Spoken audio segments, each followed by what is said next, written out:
Hello dear student, स्वागत है आप सभी का मेरे इस YouTube channel Bharati coaching classes में। आज की क्लास में हम पढ़ेंगे क्लास 7 का साइंस चैप्टर नंबर 1, जिसका नाम है पौधों में पोषण पार्ट 2। पार्ट 1 में हमने प्रश्न नंबर 7 तक प्रश्न उत्तर के बारे में डिस्कस किया था MCQ। आज प्रश्न 8 से हम कुछ महत्वपूर्ण प्रश्न उत्तर के बारे में डिस्कस करेंगे। प्रश्न 8 में है प्रकाश संश्लेषण प्रक्रिया को समीकरण द्वारा दर्शाएं। ठीक है, यानी कि समीकरण में दिखाइए उसको। तो इसका उत्तर है समीकरण में दर्शाया गया है। ठीक है, कार्बन डाइऑक्साइड प्लस जल।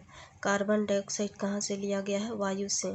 प्लस जल कहाँ से लिया गया है? मिट्टी से। ठीक है, ये सब कौन सा प्रक्रिया दर्शा रहा है डियर स्टूडेंट? प्रकाश संश्लेषण के बारे में। ठीक है, ये दोनों मिलकर क्या बनाता है, जिसमें से सूर्य का प्रकाश लिया गया है और क्लोरोफिल। ठीक है, ये दोनों मिलकर बनाया है कार्बोहाइड्रेट प्लस ऑक्सीजन। ऑक्सीजन को वायुमंडल से विमुक्त किया, यानी कि मुक्त कर दिया। ठीक है, और ये कार्बोहाइड्रेट जो है पौधों में संचित भोज्य पदार्थ, यानी कि वो जो बना प्रक्रिया संश्लेषित होके वो कार्बोहाइड्रेट बना। ठीक है, और इसका जो समीकरण है यहाँ पर 6CO2 प्लस 12H2O, यहाँ से सूर्य का प्रकाश ले रहा है और नीचे क्लोरोफिल। ठीक है, ये दोनों मिलकर बना है यहाँ पर C6H12O6 प्लस 6O2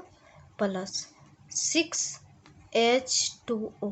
ठीक है, तो आप इस समीकरण को अच्छे से नोट कर लें डियर स्टूडेंट, बिकॉज ये एक ऐसा प्रश्न है जो आपका 7, 8, 9, 10 तीनों क्लास में आता है।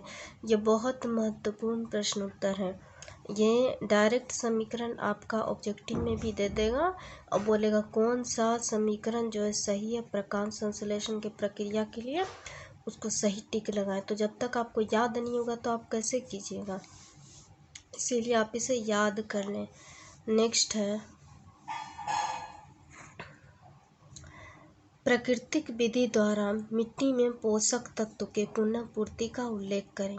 यानी प्रकृति के माध्यम से। ठीक है, प्रकृति के माध्यम से। ऐसे तो मानव निर्मित भी बहुत सारा कुछ करता है ना मिट्टी में पोषक तत्व प्राप्त करने के लिए, लेकिन प्रकृति द्वारा कौन सा ऐसा विधि है जिससे मिट्टी में पोषक तत्व हम प्राप्त कर सकते, पुनः प्राप्त हो सकता है? इसका उत्तर है मिट्टी में पोषक तत्वों को पुनः स्थापन सामान्यतः प्राकृतिक विधि से होता रहता है। अब होता रहता है तो कैसे? यहाँ बताया गया पौधों को प्रोटीन बनाने के लिए नाइट्रोजन की आवश्यकता होती है। फसल कटाई के बाद मिट्टी में नाइट्रोजन की कमी हो जाती है। यद्यपि वायु में नाइट्रोजन गैस प्रचुर मात्रा में उपलब्ध होते हैं। ठीक है, उपलब्ध होते हैं, परंतु पौधे स्वतंत्र नाइट्रोजन का उपयोग करने में असमर्थ होते हैं।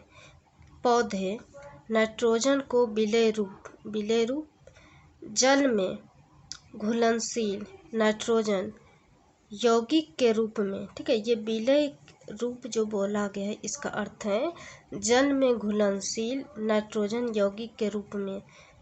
ठीक है, विलेय रूप में ही अवशोषित कर सकते हैं। ठीक है, यहाँ पर बताया गया है कि डायरेक्ट वायुमंडल से नाइट्रोजन ले करके, ठीक है, ये जो है मिट्टी जो है पुनः पोषक तत्व का पुनः पूर्ति कर सकता है। ठीक है, प्रचुर मात्रा में।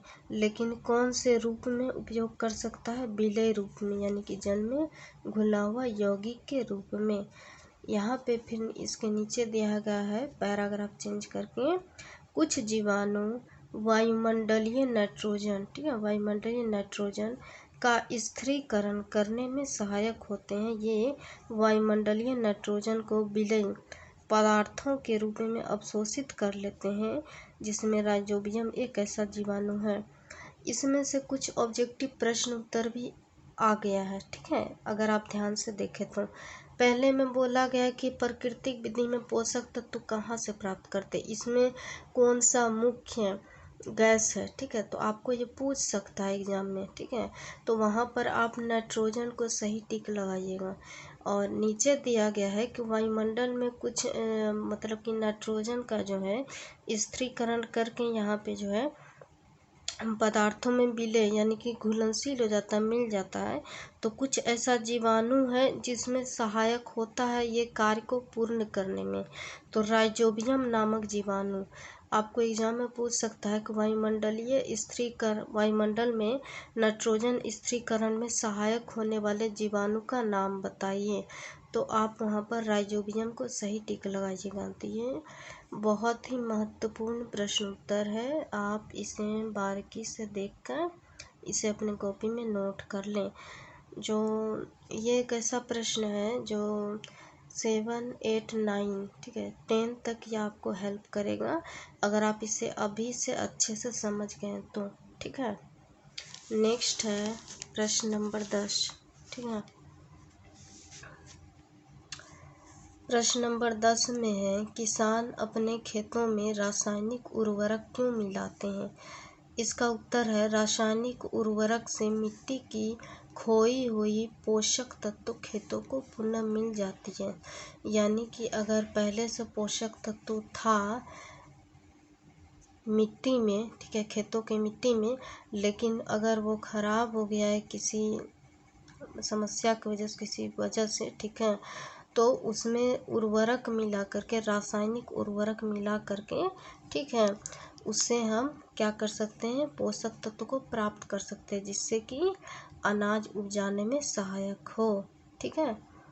नेक्स्ट है 11 नंबर, ठीक है। 11 नंबर का प्रथम में है, क्या नाइट्रोजन युक्त फलीदार पौधों को उगाने के लिए खाद का उपयोग क्यों नहीं किया जाता है? अपने उत्तर का कारण लिखें। यानी कि यहाँ पे सीधा सवाल पूछा गया है कि नाइट्रोजन युक्त फलीदार पौधों को उगाने के लिए खाद का उपयोग क्यों नहीं होता है। तो यहाँ पे उत्तर यहाँ पे है इसका, क्योंकि ऐसे पौधे वातावरण की नाइट्रोजन को स्वयं सोख लेते हैं, ठीक है, यहाँ पे सोख है, सोख लेते हैं। यानी कि नाइट्रोजन ये फलीदार पौधा में डियर स्टूडेंट जो है, फलीदार पौधा का अर्थ होता है दाल, जिसमें दलहन जिसमें आता है उसी को फलीदार पौधा बोलते हैं, ठीक है।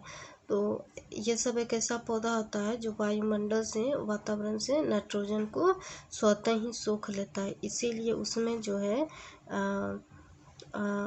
जो है अलग से खाद का उपयोग नहीं किया जाता है, ठीक है, नहीं किया जाता है, वही यहाँ पे कारण दिया है, ठीक।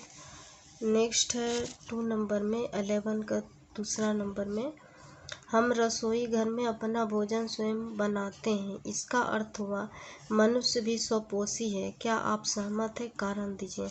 मतलब यहाँ पे ये बोला गया है कि जैसे पौधे अपना भोजन स्वयं संश्लेषित करते हैं, ठीक है, हम ये जानते हैं प्रकाश संश्लेषण के माध्यम से ये होता है, लेकिन यहाँ पे बोला गया है कि मनुष्य भी क्या ऐसा होता है कि भोजन खुद से बनाता है और वह स्वपोषी हो गया।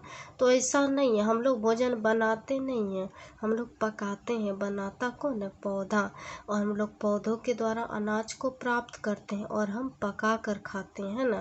तो यहाँ हम सहमत नहीं हैं, क्योंकि हम भोजन बनाते नहीं हैं, पकाते हैं। पौधे अपना भोजन को संश्लेषण स्वयं करता है, जबकि मनुष्य पौधे द्वारा संश्लेषित भोजन को पका कर खाते हैं, ठीक है। तो ये उत्तर को आप लिख सकते हैं। नेक्स्ट है, एक गाय हर दिन एक ही पौधों की पत्तियों को खाती है, क्या यह पौधा बिना पत्तियों के जीवित रह सकता है? अपने उत्तर के पक्ष में तर्क दीजिए। पक्ष यहाँ पे लिखा हुआ, पक्ष में तर्क दीजिए। तो इसका उत्तर है, अब एक गाय है, एक के पौधा का पत्ती को रोज खाएगा तो पौधा जीवित रहेगा। जब पत्ती ही नहीं रहेगा तो पौधा का संश्लेषण नहीं होगा तो जीवित नहीं रहेगा ना। तो यहाँ पे उत्तर दिया है नहीं, पौधा पत्तियों के बिना जीवित नहीं रह सकता। यद्यपि तना भी भोजन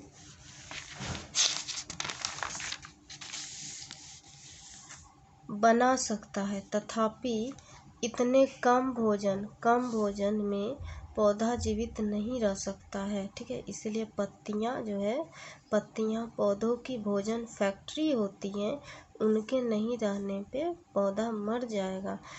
यहाँ पे भोजन का जो फैक्ट्री का मतलब होता है, फूड का जो फैक्ट्री बोला गया है यहाँ पे, इसका अर्थ क्या हुआ कि मेन मतलब एक पौधा है तो उसका मेन कार्य किस चीज़ से होता है, पत्ती, ठीक है। तो उसको जीवित रखने के लिए, एक पौधा को जीवित रखने के लिए सबसे महत्वपूर्ण पत्ती है। पत्ती रहेगा तभी पौधा जीवित रहेगा, ठीक है। तना बना सकता है लेकिन तना किसी कार्य का नहीं होता यद्यपि अगर उसमें पत्ती ना हो तो, ठीक है। इसीलिए उसमें पत्ती होना ज़रूरी है, ठीक। तो डियर स्टूडेंट, ये आपका क्लास 7 का चैप्टर नंबर 1 का पार्ट टू था, ठीक है। ये यहीं पे इस वीडियो में समाप्त होता है सारा प्रश्न उत्तर। आज आपका चैप्टर 1 का कंप्लीट हुआ, ठीक है। नेक्स्ट वीडियो में हम आगे के चैप्टर के बारे में अध्ययन करेंगे, ठीक है। तो प्रिय छात्रों, ठीक है, कैसा लगा वीडियो कमेंट करके अवश्य बताइएगा, ठीक है। पसंद आए तो लाइक बटन को ज़रूर दबाइएगा, ठीक है। और अपने दोस्तों के साथ इसे ज़्यादा से ज़्यादा शेयर कीजिए, ठीक है, सभी लोगों के साथ। और हमारे इस चैनल भारती कोचिंग क्लासेस को सब्सक्राइब कर लें। ओके, धन्यवाद।